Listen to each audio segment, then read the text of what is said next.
Memakan waktu sekitar 2 tahun, berkas perkara kekerasan seksual dengan tersangka MSAT, anak pemilik dan pengasuh Pondok Pesantren Syidikiyah Jombang, Jawa Timur, akhirnya dinyatakan lengkap atau P21 oleh Kejaksaan Tinggi Jawa Timur pada 4 Januari 2022. Selanjutnya, Kejati Jatim menunggu pelimpahan tersangka dan barang bukti dari penyidik Polda Jatim. Jangka waktu pelimpahan tahap 2 itu sebenarnya tidak diatur dalam Kitab Undang-Undang Hukum Acara Pidana atau KUHAP. Namun, dalam mekanisme administrasi internal Kejaksaan, pelimpahan tahap 2 dilakukan paling lama 30 hari sejak diterbitkannya P21. Kita prinsipnya menunggu, Mbak. Kita prinsipnya menunggu dari pihak penyidik untuk menyerahkan kita, karena tanggung jawabnya kan masih di penyidik nih. Tetapi mungkin penyidik kan juga kita hormati pihak penyidik untuk melaksanakan tugas lapangan mereka. Penyidik Polda Jatim menyatakan telah melakukan 2 kali pemanggilan terhadap tersangka pada 7 dan 10 Januari 2022. Pada pemanggilan pertama, kuasa hukum tersangka datang menemui penyidik dan menyerahkan surat keterangan bahwa tersangka sedang sakit. Pada pemanggilan kedua, kuasa hukum mengatakan tidak bisa menghubungi kliennya. Dalam waktu dekat, pihak kepolisian akan menjemput tersangka secara paksa atau memasukkannya ke dalam daftar pencarian orang. Kalau kami, Mbak, berharap tersangka ini kooperatif. Ada tahapan-tahapannya. Kalau memang panggilan 1, kedua tidak hadir, kami akan upaya paksa itu dengan cara membuat surat perintah membawa.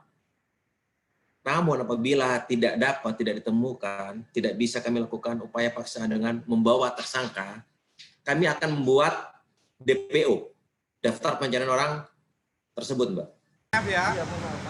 Dalam diskusi daring yang digelar Aliansi Kota Santri Lawan Kekerasan Seksual, dosen ilmu hukum Universitas Bina Nusantara Ahmad Sofyan menyebutkan ada aspek non-yuridis yang mempengaruhi aparat penegak hukum sehingga proses ini berjalan lama.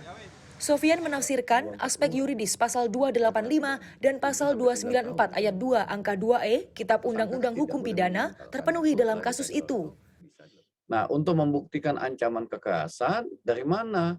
Ya dari apa yang disampaikan, apa yang dirasakan oleh saksi korban. Namanya perkosaan itu kan di dalam kamar, ya, di ruang privasi. Jadi bukan di tempat umum yang orang lain bisa mendengar ancaman itu. Jadi pelaku melakukan pencabulan karena ada hubungan struktural lah ya, hubungan yang bisa mempengaruhi ya. Mungkin di situ tidak ada kata-kata ancaman kekerasan, tetapi dia bisa mempengaruhi ya dengan berbagai doktrin, dengan berbagai statement. Anggota Komisi Paripurna Komnas Perempuan Siti Aminah Tardi merespons, aspek non-yuridis sangat mungkin terjadi dalam kasus kekerasan seksual karena relasi kuasa, ekonomi, dan kultur. Tidak sampai 30% dari keseluruhan kasus kekerasan seksual yang berlanjut ke persidangan. Hambatannya ada di sistem pembuktian yang membuat penyidikan kasus dihentikan. Hambatan bisa juga terjadi karena korban diintimidasi untuk mencabut laporan atau penundaan berlarut karena berbagai sebab yang menjadikan korban dan keluarganya lelah mencari keadilan.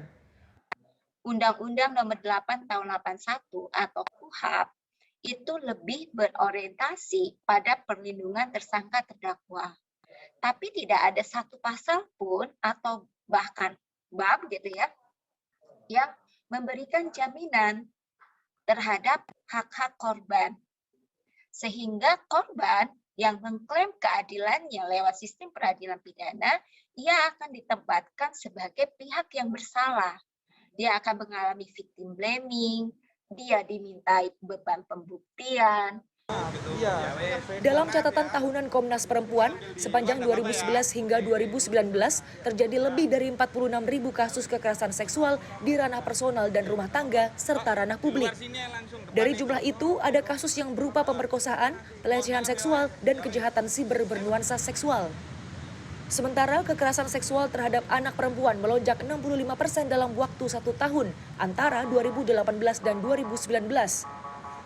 Jumlah kasus meningkat dari 1.417 kasus pada 2018 menjadi 2.341 kasus pada 2019. Kanzata Marindora, Heru Sudarmanto, Surabaya, Jawa Timur.